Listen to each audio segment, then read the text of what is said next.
पिछले एपिसोड में हमने देखा था कि फैंग को उस गैंगस्टर को मारने की वजह से काल कोठरी में बंद कर दिया जाता है, लेकिन तब वहां पर सूरो आकर उसे बाहर निकाल लेती है, जिसके बाद वो दोनों मिंग के साथ मिलकर एक सबसे ज्यादा पावरफुल इंसान के टोम के पास जाने के लिए निकल जाते हैं, ताकि वहां जाकर उन्हें कुछ पुरानी टेक्निक या फिर कुछ ट्रेजर मिल सके। तब जैसे ही वो लोग वहां पर आते हैं, उन्हें एक भिखारी आदमी दिखाई देता है जिसे काफी ज्यादा चोटें लगी हुई थी। वो आदमी जैसे ही फैंग को छूता है, उसकी पावर्स एक्टिवेट होना शुरू हो जाती है, जिसके बाद यहाँ से ये एपिसोड शुरू होता है। तो इस एपिसोड की शुरुआत में वो भिखारी जैसे ही फैंग के हाथ को छूता है, उसकी पावर्स काफी ज्यादा एक्टिवेट हो चुकी थी। ये देखकर वो भिखारी एकदम घबरा जाता है। वो फैंग से कहने लगता है, मेरे नजदीक मत आना, मुझे यहाँ से जाने दो। तुमने जो भी मुझसे करने के लिए कहा था, मैंने वो सब कुछ कर दिया। मैं मरना नहीं चाहता, मुझे छोड़ दो। तुम्हारा बेटा भी बहुत अच्छा है, बस मेरी जान बख्श दो और मुझे यहाँ से जाने दो। जिसके बाद वो वहाँ से भाग जाता है। ये देखकर तो फैंग को कुछ समझ ही नहीं आता कि आखिर ये भिखारी कहना क्या चाहता था, लेकिन अभी वो इसकी बातों पर ध्यान ना देते हुए उस टोम के अंदर चले जाता है, जिसके अंदर सबसे पावरफुल आदमी का ताबूत रखा हुआ है। वहीं ये सारी चीज देखकर वो आदमी जो इनका पीछा कर रहा था, वो भी हैरान रह जाता है कि आखिर इस फैंग के पास कौन सी ऐसी पावर्स है, जिसे देखकर तो वो भिखारी भी घबरा गया। अब टोम के अंदर आने के बाद फैंग के अंदर से जिस लड़की की आवाज आती है, वो उसे गाइड कर रही होती है कि उसे किस तरफ से आगे बढ़ना होगा। साथ ही वो उससे ये भी पूछता है कि आखिर वो भिखारी आदमी किस बेटे की बात कर रहा था, जिस पर वो लड़की उससे कहती है, अभी तुम्हें इन सारी बातों पर ध्यान नहीं देना चाहिए, आगे बढ़ते रहो, आगे तो और भी ज्यादा खतरे हैं, उनसे निपटने के बाद में इसके बारे में सोच लेना। जिसके बाद वो सभी वहाँ से आगे बढ़ना शुरू कर देते हैं। तब उन्हें एक जगह का दरवाजा खुला दिखाई देता है। ये देखकर वो हैरान थे, इसका मतलब साफ था कि अंदर कोई पहले से ही जा चुका है। और जब वो लोग उसके अंदर जाते हैं, उनका शक यकीन में बदल जाता है, क्योंकि वहाँ पर काफी सारी लोगों की लाशें रखी हुई थी, जिन्हें हाल ही में मारा गया था।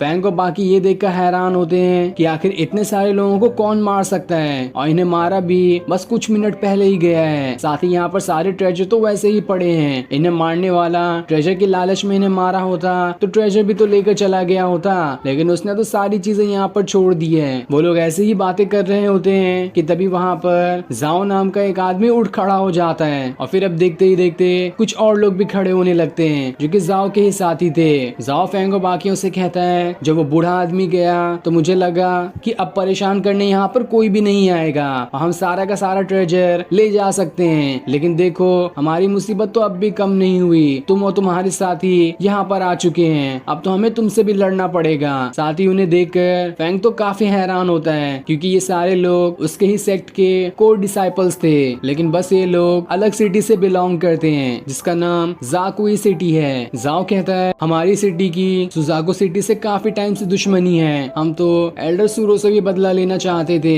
लेकिन खैर कोई बात नहीं, अभी हमें एल्डर सूरो नहीं मिली तो क्या हुआ, उसकी बहन मिंग तो यहाँ पर है, हम उसी को मार कर सूरो और बाकियों का भी बदला ले लेंगे, और इसके बाद सुजाको सिटी को हमारी सिटी के सामने झुकना पड़ेगा। ये सुनकर उसके साथी भी खुश हो जाते हैं कि अरे वाह, हमारे बॉस को तो काफी ज्यादा गुस्सा आ चुका है। लेकिन तब ये सुनकर फैंग के तो गुस्से का ठिकाना ही नहीं रहता। वो एक घसीट के पंच सीधा जाओ के मुंह पर ही मार देता है, जिस वजह से उसके दांत ही टूट जाते हैं। जिसके बाद वो उससे कहता है, अपनी दुश्मनी अपने पास ही रखना, अगर तुमने यहाँ पर मिंग को हाथ लगाने की भी कोशिश की तो मैं तुम्हारा हाथ ही तोड़ दूंगा। ये सुनकर जाओ एकदम गुस्सा हो जाता है, अपने साथियों के साथ फैंग के ऊपर अटैक करवा देता है। फैंग तो उनका काफी अच्छे से मुकाबला करता है, जहाँ उसके सामने कोई भी नहीं टिक पाता, और वो बड़ी ही आसानी के साथ सारे लोगों को मारे जा रहा होता है। वहीं दूसरी तरफ हम एक बूढ़े आदमी को देखते हैं, जो किसी खतरनाक और मिस्टीरियस ट्रेजर के पास आकर खड़ा होता है। तभी वहाँ पर वो असासिन भी आ जाता है, जो फैंग और बाकियों के ऊपर काफी टाइम से नजर रखे हुए था। इधर फैंग को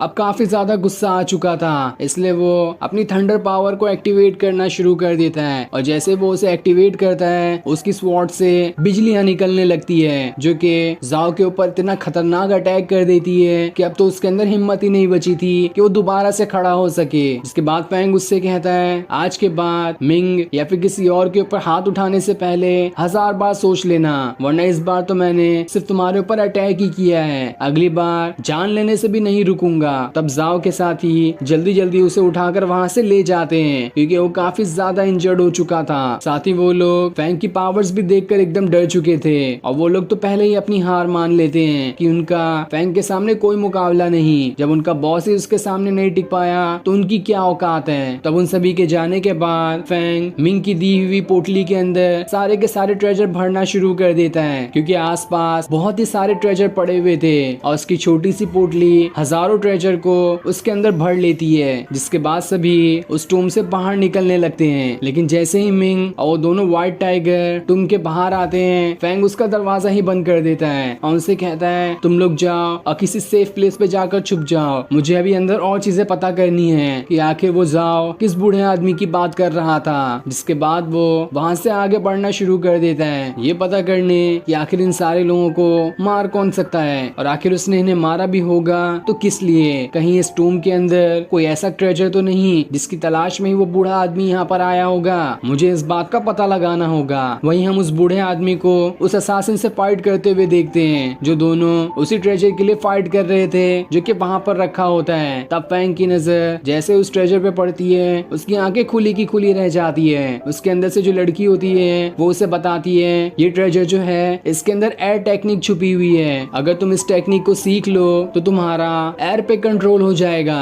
और तुम बड़ी ही आसानी से हवा में भी उड़ पाओगे। यही टेक्निक को लेने के लिए देखो ये दोनों आपस में लड़ रहे हैं, इसलिए इनके लड़ते हुए का तुम्हें फायदा उठाना चाहिए और चुपके से जाकर उस एयर टेक्निक को छीन लेना चाहिए। वही वो असासिन उस बूढ़े आदमी की पावर देखकर कहता है तुम्हारी पावर्स देखकर तो लग रहा है कि तुम जियानबू रेल्म के कोई मास्टर हो, उसी के पास इतनी पावर्स हो सकती है। ये सुनकर तो फैंग भी हैरान था कि आखिर ये तो जियानबू रेल्म का मास्टर है और हो ना हो जाओ इसी के बारे में बात कर रहा था। इसी ने वहाँ पर इतने सारे लोगों को मार दिया इस एयर टेक्निक की वजह से। तब फैंग इन दोनों के फाइट का फायदा उठाते हुए सीधा उस एयर कंट्रोल टेक्निक के पास पहुंच जाता है और उनसे कहता है आप दोनों मुझे माफ कर देना कि मैंने अगर आपको डिस्टर्ब कर दिया, आप दोनों अपनी फाइट जारी रख सकते हैं, तब तक मैं ये छोटा सा गिफ्ट लेकर यहाँ से चला जाता हूँ। जिसके बाद वो उस एयर टेक्निक को पकड़ लेता है। ये देखकर तो बूढ़ा आदमी एकदम ज्यादा गुस्सा था कि आखिर ये कौन है जो हमारी मेहनत पे पानी फेरने के लिए यहाँ पर आ गया। लेकिन तब वो असासिन उस बूढ़े आदमी से कहता है मुझे इस लड़के की कोई टेंशन नहीं है, क्योंकि इसका कल्टीवेशन लेवल ही उतना ज्यादा नहीं है कि वो इस एयर टेक्निक को संभाल सके। जिसका कल्टीवेशन लेवल कम होता है ये टेक्निक उसे खुद ही अपना मास्टर चुनने से इनकार कर देती है, और जब ये टेक्निक ही उसे अपना मास्टर नहीं चुनेगी तो आखिर इस टेक्निक को सीख कैसे पाएगा। इसलिए इसे लेने दो, ये खुद ब खुद ही उस टेक्निक को छोड़ देगा। तब फैंग उस टेक्निक को कल्टीवेट करना शुरू कर देता है जो सीधे के सीधे उसके सर के अंदर ही चली जाती है, और जैसे वो उसके अंदर जाती है उसकी बॉडी वहाँ से हवा में उड़ना शुरू हो जाती है और बस वो वहाँ से सीधा नीचे आकर गिर जाता है। ये देखकर तो वो असासिन भी हैरान था। वो उस बूढ़े आदमी से कहता है मुझे तो लगता है कि ये फैंग यहाँ पर मर गया, क्योंकि इसकी पावर बहुत ज्यादा कमजोर थी और जैसे इसने एयर टेक्निक को लिया इसकी बॉडी उसे संभाल ही नहीं पाई, इसलिए ये यहाँ पर मर चुका है और अब थोड़ी देर के अंदर इसके अंदर से एयर टेक्निक बाहर निकल कर आ जाएगी। लेकिन ये उसकी गलत फहमी होती है। फैंग की बॉडी दोबारा से हवा में उड़ना शुरू हो जाती है, लेकिन फैंग तो अब भी बेहोश था और अब उसके अंदर जो थंडर पावर होती है वो उस एयर कंट्रोल टेक्निक की पावर को एब्जॉर्ब करना शुरू कर देती है ताकि उसे फैंग पूरी तरह से कल्टीवेट कर सके। जिसके बाद फैंग वहाँ से सीधा स्पिरिचुअल वर्ल्ड के अंदर पहुंच जाता है, जहाँ हर तरफ बिल्कुल सफेदी ही सफेदी थी। उसे तो कुछ समझ ही नहीं आता